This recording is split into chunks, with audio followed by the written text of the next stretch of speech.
lived in the San Joaquin Valley, central part of California, and Dad and Mother thought that it was a good idea to move into town so we could start school. My older sister was a couple of years older than I, and she was ready for first grade. So we moved into town. They bought a small house in Porterville, and we started walking to school. I think that I was in kindergarten the first year that we moved into town, and we walked to school. It was a couple of blocks, no, it was further than that. Anyway, didn't take very long, maybe 10 or 15 minutes. And Porterville was a small town of about maybe 8,000 then. It was a farm center, and it was very hot in the summer, and it was very pleasant in the winter in those days. There really weren't too many people any place in California. There wasn't any traffic to worry about, and we had a very enjoyable childhood for the most part. It was then that we started going up to the mountains. Dad and Mother owned a lot up at Camp Nelson, which was about an hour drive above Porterville in the mountains at 5,000 feet, and I developed my love of the mountains at that time. We camped up there.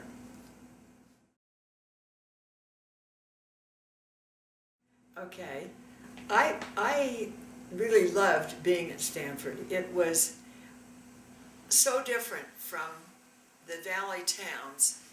It felt more sophisticated, and the students were from all over. A lot of them were from Los Angeles, but there were students from the East Coast, and it opened doors for me that I would not have known about. I majored in art because I loved painting and drawing and all things artistic, and I made good grades there. And then the war came along, World War II, and all the guys left, and I thought, gee, I don't know whether I like this or not.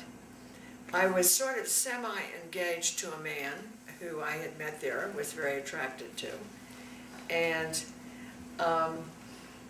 when he left to go to Europe in the Army, I thought, well, I might as well just go down to art school right now. So I graduated in 3 years, and I went down to Los Angeles to go to Art Center and further my education and my abilities in the art world. And that finished up my college years.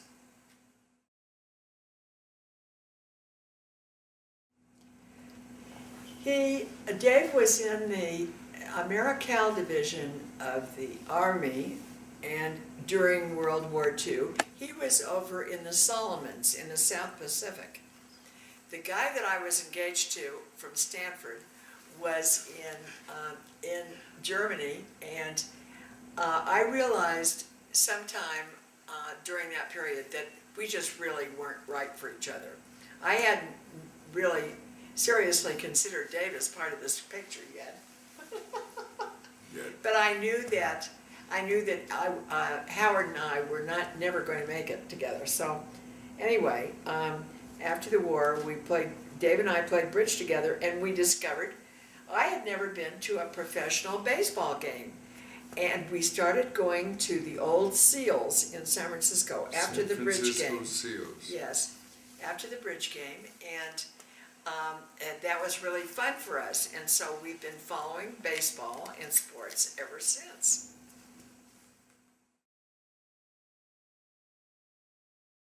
So what was my first job? My first job, I think, was when I was in high school, and I went to work in the apricot orchards on the peninsula, and I went to work for 20 cents an hour, and with my friend Ken Johnson, and we worked so hard that we completed our job and completed all the work we could do, and they said, "Oh, you're through now." That was my first job. I did a few babysitting jobs when I was in high school. And then in college, during World War II, they were looking for volunteers to work in the walnut groves on the peninsula, on the San Francisco Peninsula, like San Jose. And we picked up walnuts that had fallen off the trees and put them in big containers. That was during the war. They needed workers in all different categories, and so that was a totally volunteer thing. My first real job was after art school. After I left Stanford, I went to Art Center for a year, and I got a job after a year. I felt that was enough for my parents to pay for it, and I went to work for a department store in Los Angeles called Eastern Columbia. It was just kind of a middle-of-the-road place, but it was a job. And I did drawings of, renderings of housewares, and I did some layout.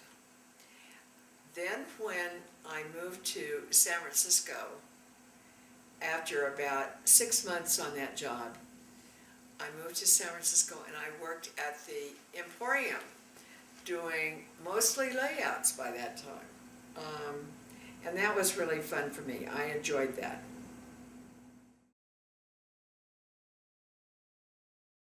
Let's see, I was born in San Francisco, and we lived on, I remember the apartment number, and the street number was 1111 Jones Street, and it was apartment number 11. So that's a pretty easy one. And where we were living, the California Street cable car was just about maybe 100 yards down the hill from us, so you could hear that at night. You could always hear the sound of those cables running. Nice. So that was very early on, and as you know, your early memories, you were pretty fragmented, but we lived across from a park, and right now Grace Cathedral stands on that park. So, and then we lived on the peninsula for a little while, and we lived in San Mateo and Burlingame, and then back in San Francisco, and then my memories start to really be consistent. I went to a kindergarten and up to the 5th grade. We lived across from where the San Francisco Mint now is, and I was going to a nice school. It was a sort of an experimental school. Okay memories of that. They didn't teach handwriting in there. They taught only printing. And so when I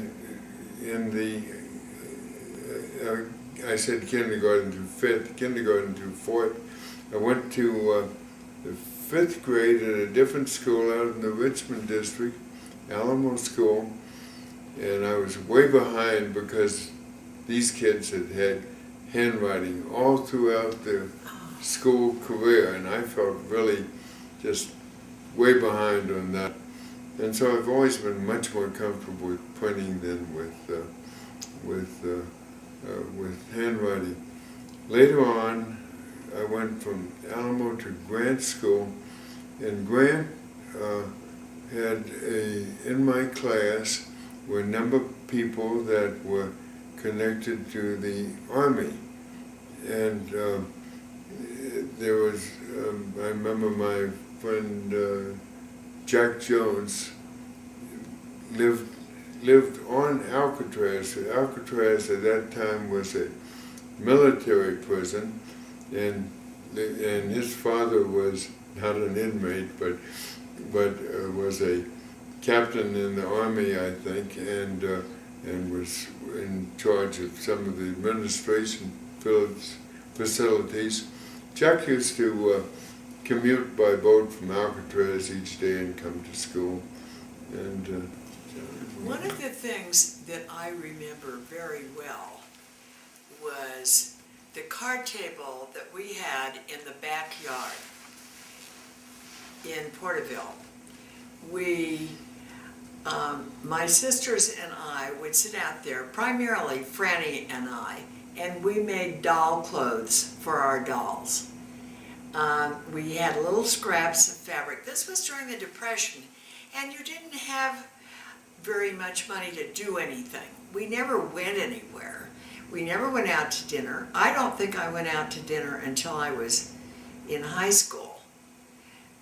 There just wasn't that kind of affluence in that period. But we made do.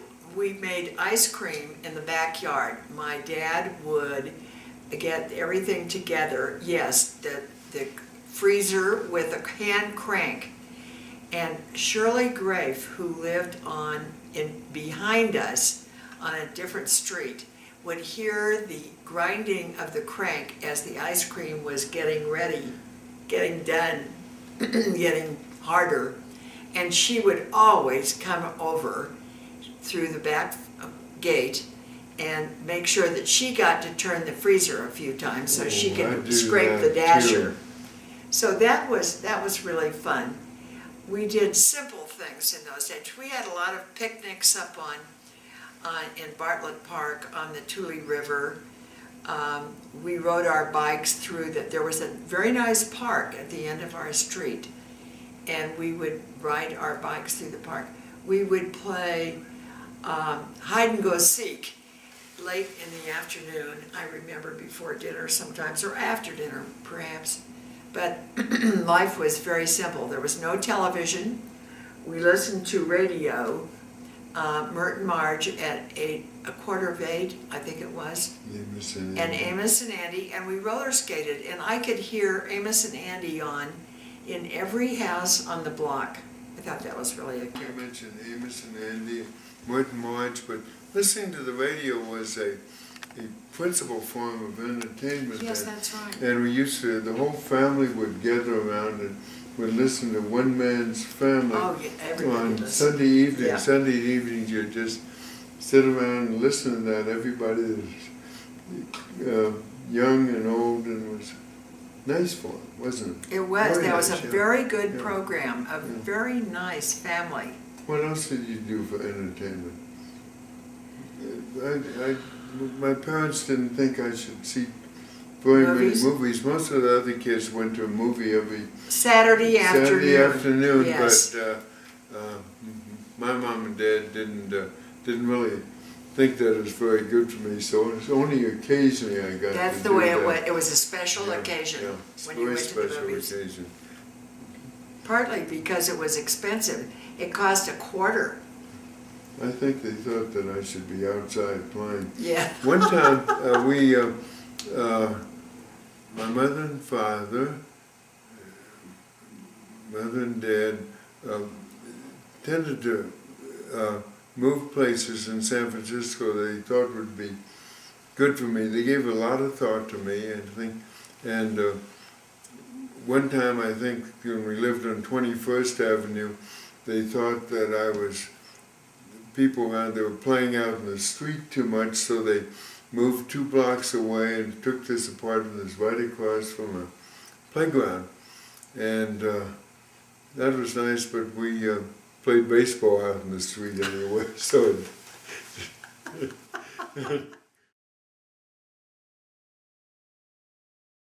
Oh, you had some good trips. I had some good, I did. I remember Now, my dad had some clients up in Seattle, and I remember going up there really pretty young then. We were driving a Marmon car, M-A-R-M-O-N. okay. And that's become sort of a classic car now. We drove it up to Seattle, came back. I remember we came up through the Feather River. We cut over from the Feather River 10 miles to the south, and we had 2 flat tires on that 10-mile stretch. But then we made some trips east, and we made one with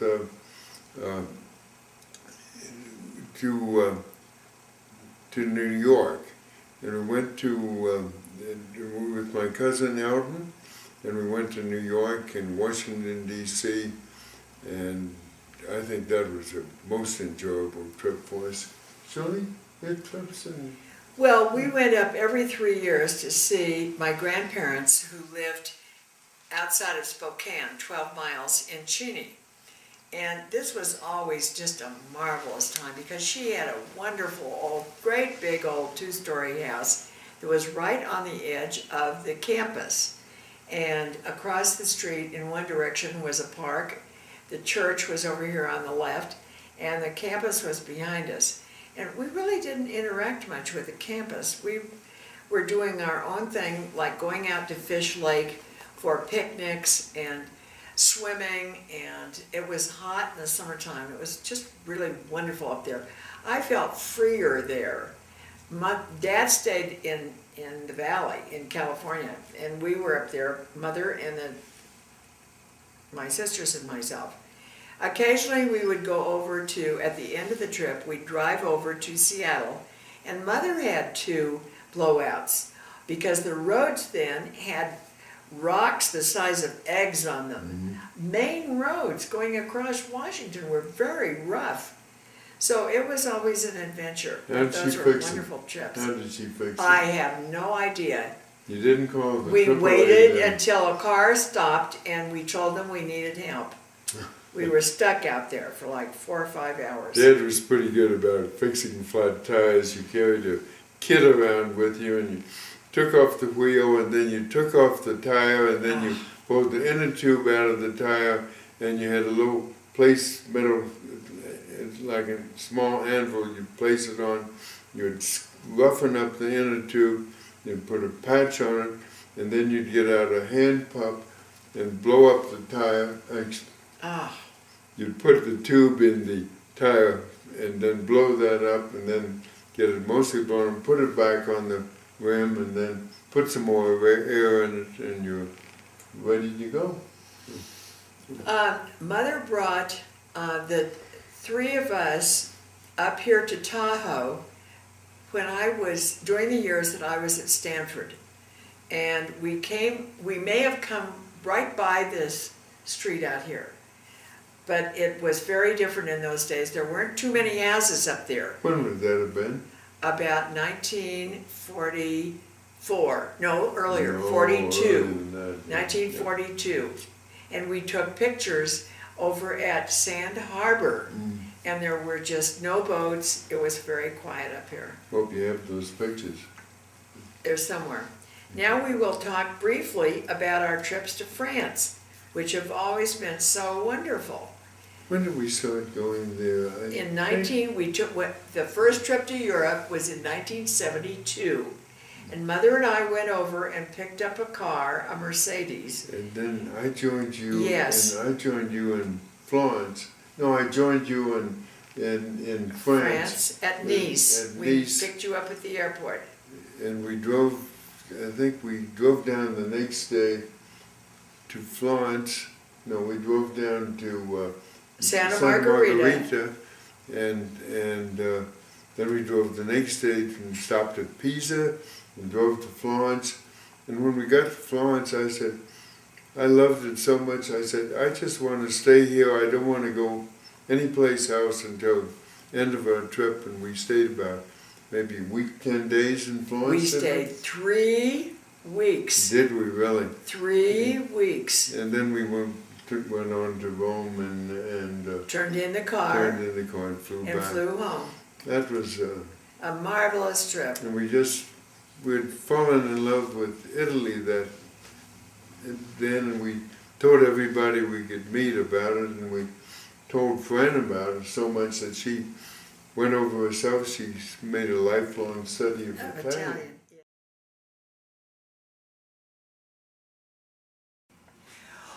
When our first child was born, we were living out in Woodside in a very little old house, and it was quite much in the country.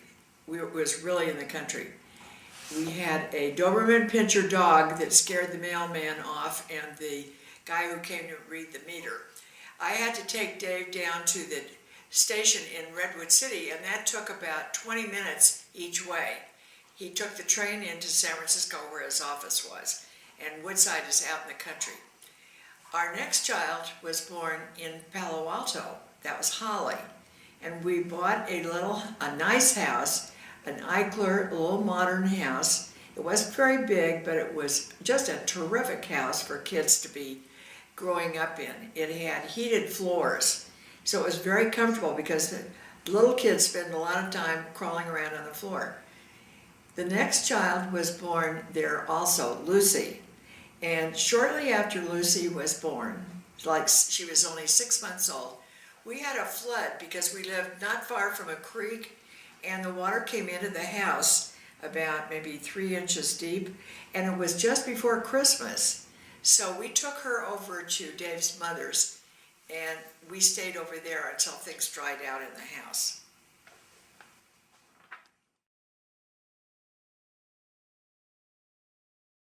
I stayed home, full-time mom, and took care of the kids.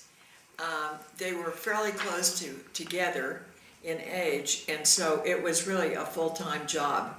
I had a very sweet lady who came in on Thursday afternoons, and I took Thursday afternoon off. I was with the kids all the rest of the time, and I went out and painted on Thursday afternoons. I was doing watercolors at that time.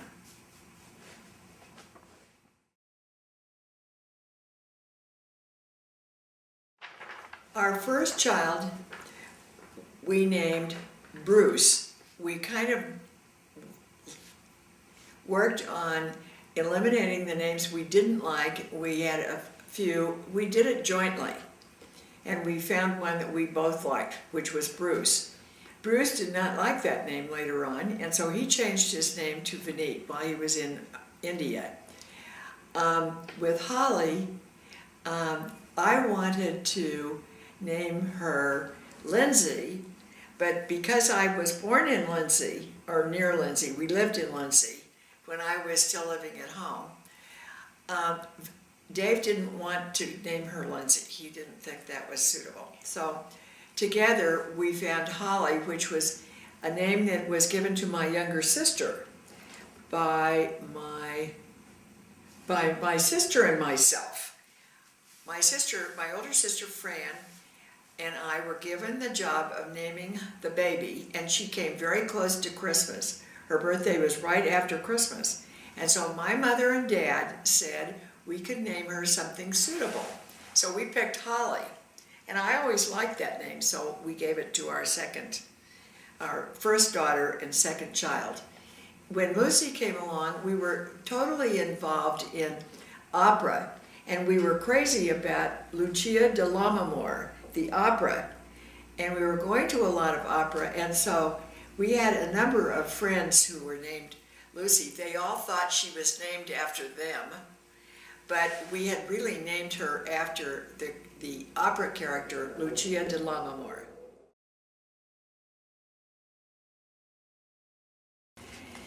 I had an older sister, Fran, who was 2 years older than I. I had a younger sister, Holly, who was 3 years younger than I. We were living on a ranch at the time that we were very small children. And I kind of resented my younger sister. I wanted to be first with my dad. I wanted him to really love me and pay attention. And the baby always seems to get the maximum attention. And so my first memory of a strong feeling was being really angry that my dad was bouncing this younger sister on his knee. But Franny and I got very close, became very close. We have stayed very close. And I've always been very happy to have that relationship. Holly and I were close. We were very fond of each other, but Franny and I were a team.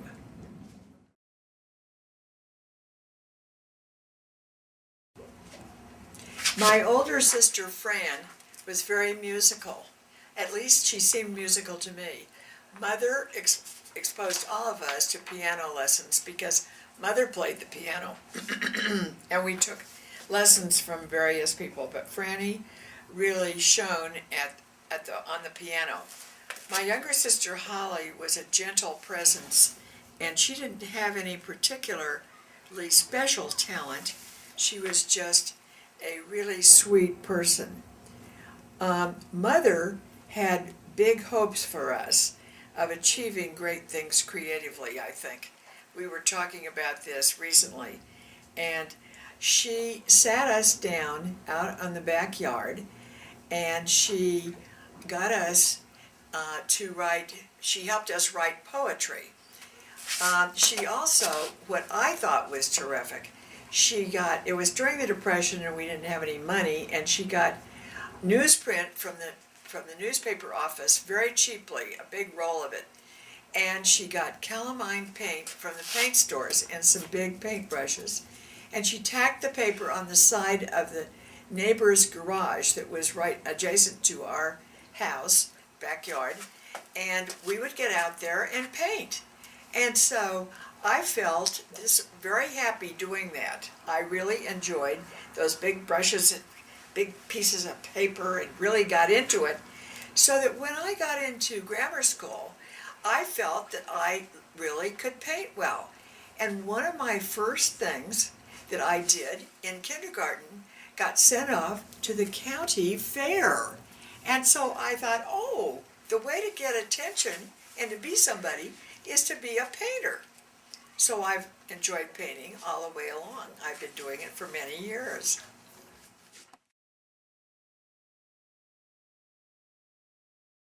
We were living out on the ranch when we were really small.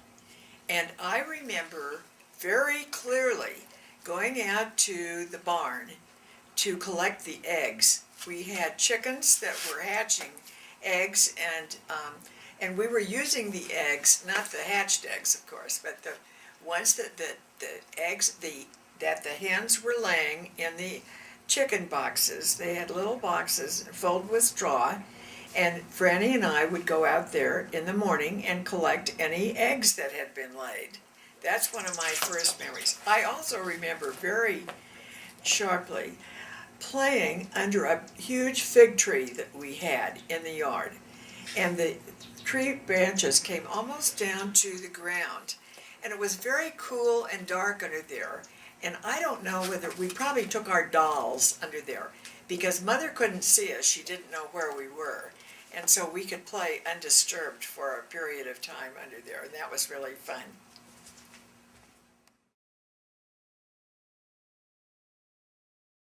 Fran worked as a secretary. She thought she was going to be a concert pianist, but when she was in college, they told her she really didn't have quite enough talent to do that. So she took secretarial courses and became a first-class secretary, which worked out very well for her. When she moved to Palo Alto, she was working at one of the Philco Ford, and then she worked for some doctors at in the medical center there in Palo Alto.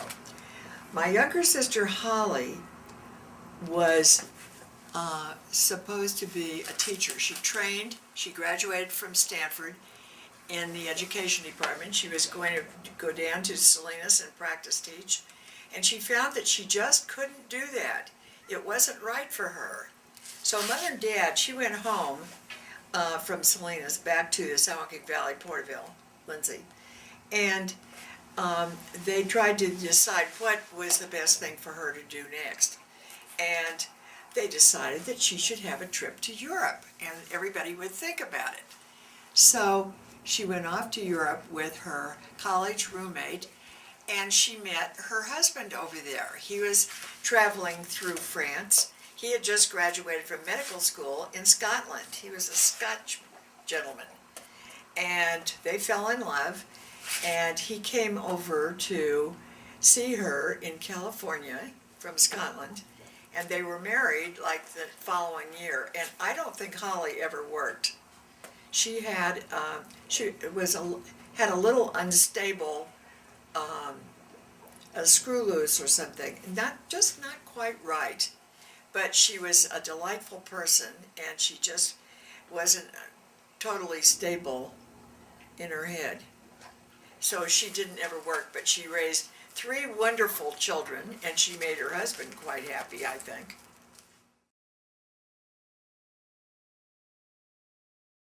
My first high school was Porterville Union High School in Porterville, California, Tulare County, that is. And I walked to school. It was probably maybe a mile and a half. I walked a lot of the time. And Porterville at that time was a fairly small community, like maybe 7,000, primarily agricultural. And the school wasn't enormous. It seemed big because my grammar school was so small. We did not have middle schools during that period. You went directly from the 8th grade into high school. And in high school in Porterville, I attended that school for a year and a half. Meanwhile, Mother and Dad were building the adobe house in Lindsay on the hill. So after Christmas, we moved in like the day before Christmas. We moved from Porterville to Lindsay and moved into that Lindsay High School district. We were living out of town a bit, and it was a really long walk. I don't know that I can remember ever walking. We always got driven to school. I learned to drive. I think I went to Porterville during my freshman and the first half of my sophomore year. And when we moved to Lindsay, we were living on this little hill, and there was a fellow whose parents were friends of my family who would pick me up occasionally. Scoot Rogers, his real name was Neil, but he had a nickname, Scoot. And he had this old Buick, and so he would teach me to drive. There was no road. We just started down off the side of the hill. There weren't too many rocks, and it wasn't a really big hill, but it was definitely a hill, and that was a great way to learn how to drive a car. The classes that I started taking in Porterville, I was taking classes that would prepare me for going to college, and so I took Latin and algebra, and I had a terrible time with geometry. Or maybe it was algebra that I had a difficult time in. Math was never one of my best suits. There was a very good art teacher over there, though, Mrs. Button, who was really a sweetheart, and she had a very good sense of composition and design. And part of what rubbed off on me were in those areas, I think. When we moved to Lindsay, I had been taking Latin and English, of course. Latin was my foreign language. I never did take French or Spanish in high school. When we moved over to Lindsay, I was still taking Latin, second year Latin, and finishing geometry. Mr. Hunter was the teacher for both Latin and math, geometry. The teacher for art over there in Lindsay was really a wonderful woman, and she and I became pretty good friends. Her name was Sunny Williams. She had a deformed left arm. It ended at the elbow, but that was not a handicap for her. She was a really extraordinary lady. And one of the things that she did that gave me a lot of confidence, she asked me to design some Christmas cards for the teacher that she lived with. So I found myself in the Christmas card business when I was a junior in high school, which felt really good. So I earned my first money that way. She paid me.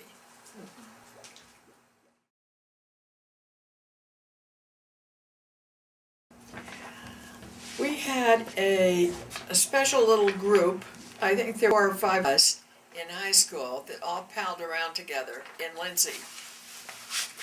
In Porterville, I wasn't part of a specific group, and I didn't have any boyfriends particularly as such in Porterville, but I had a good group of friends.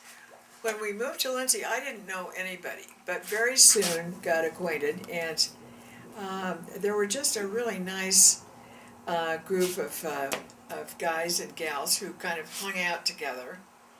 And Ralph Keeley Bob Dennison, whose parents were good friends of, he worked at the plant where my dad was the manager, his father, and Jody Broniger and, oh, who else? Patty Smith. And we all enjoyed being friends, and it wasn't so much dating, it was just kind of all hanging out together. But it was a very positive experience for the most part.